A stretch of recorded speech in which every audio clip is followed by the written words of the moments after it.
Most people think fast growth means being strong.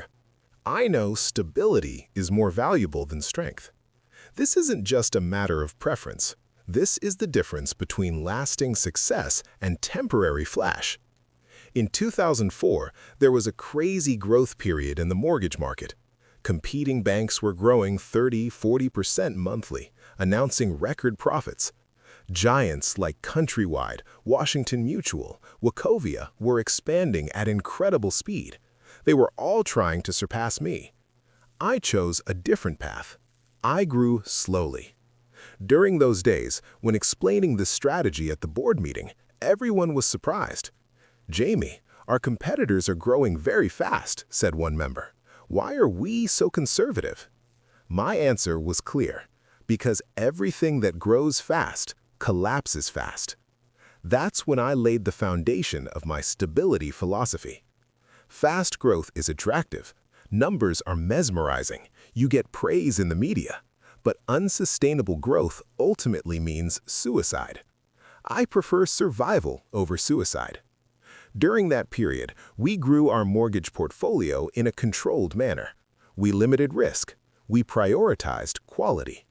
Our competitors said we were missing opportunities. I wasn't missing them. I was choosing. When the real estate crisis began in 2007, our fast-growing competitors started collapsing one by one. Countrywide failed. Washington Mutual failed. Wachovia nearly disappeared. J.P. Morgan remained standing.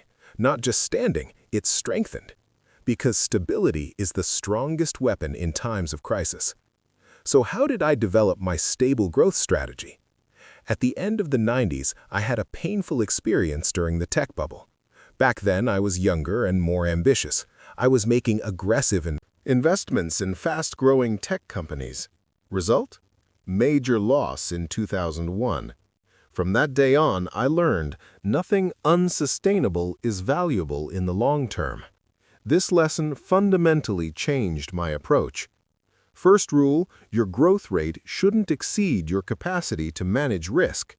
Second rule, you must be able to sacrifice short-term profits for long-term stability. Third rule, when everyone runs, you must be able to choose walking.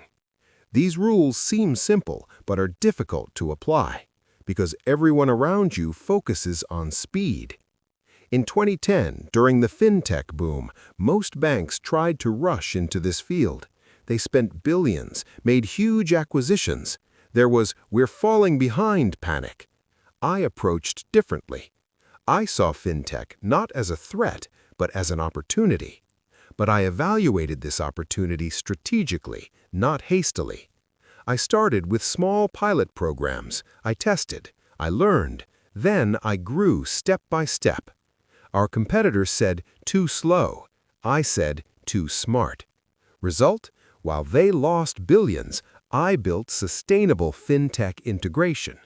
Stability means patience. Patience means intelligence. How patient can you be?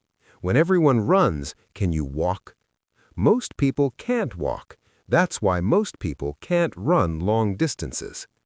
In 2012, during the European crisis, I experienced a similar situation. Most American banks were rapidly withdrawing from Europe. They were acting with "let's minimize losses" logic. I did the opposite, but not hastily. I started investing in Europe. However, I made these investments in a controlled, measured way. I spread the risk. I cared about timing. I continued this strategy for 4 years. I received criticism, saw pressure, but I continued steadily. When the European economy recovered in 2016, my measured investments brought huge profits. Our competitors, who hastily withdrew, missed the opportunity. Stability means discipline. Discipline means victory. But stability's greatest enemy is ego and pride. In 2015, during the period when tech giants received astronomical valuations, a board member asked, "Why don't we also buy a tech company?" "Because I don't buy technology," I said. "I develop technology." During that period, instead of large acquisitions, I increased internal R&D investments. We established our own technology teams. We followed organic growth strategy. This approach initially seemed slow. While our competitors spent billions making huge acquisitions, I was progressing with small steps. But the result? While the companies they bought experienced integration problems, the systems we developed worked flawlessly. Stability, when combined with patience, is an unstoppable force. In 2018, when crypto madness was at its peak, I experienced a similar test. Everyone was buying cryptocurrency, investing in blockchain. They called it the new digital gold. I waited. I watched the crypto market, analyzed it, tried to understand it. Instead of making large investments hastily, I started with small pilot projects. While most banks made huge crypto investments, I waited for the technology to mature. Result? During the 2022 crypto collapse, we saw minimum damage while advancing in fundamental blockchain technology. Stability always means waiting for the right timing.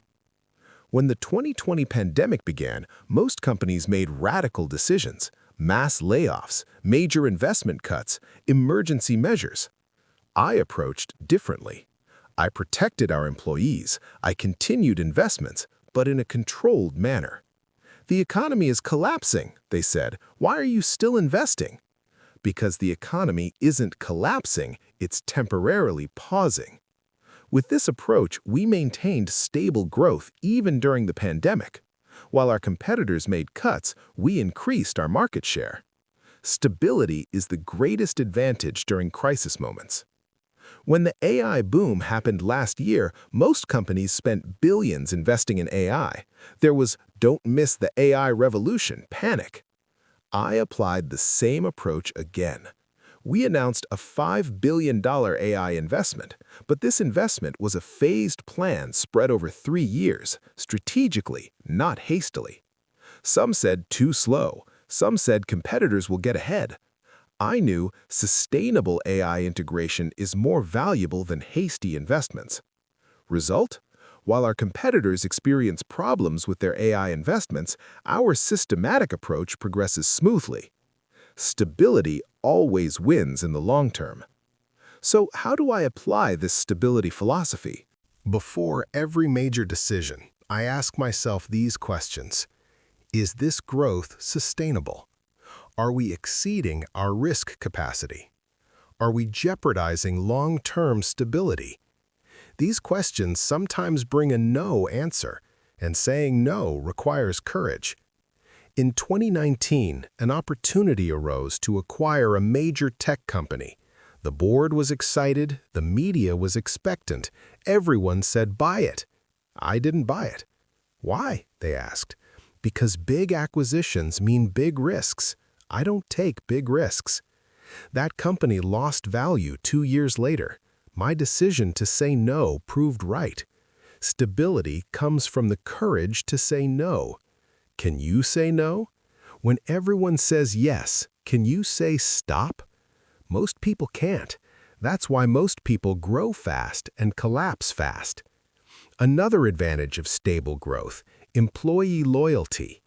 In fast-growing companies, there's constant chaos. People are stressed, uncertain.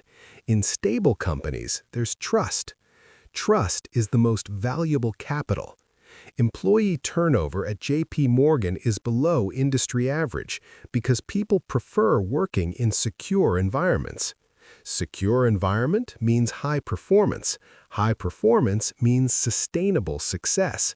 Stability is not just numerical, it's human. Finally, let me say this. Stability and slowness are different things. I'm not slow, I'm decisive. I take every step carefully, think through every decision, but when I decide, I act quickly. When buying Bear Stearns in 2008, I decided within 48 hours, but this decision was based on years of sustainability analysis. Stability means preparation. Preparation means acting quickly when opportunity arises. So can you choose stability? Or are you still chasing fast growth? Because those who chase fast growth usually get lost. Those who choose stability always reach their destination. I prefer to be among those who reach their destination.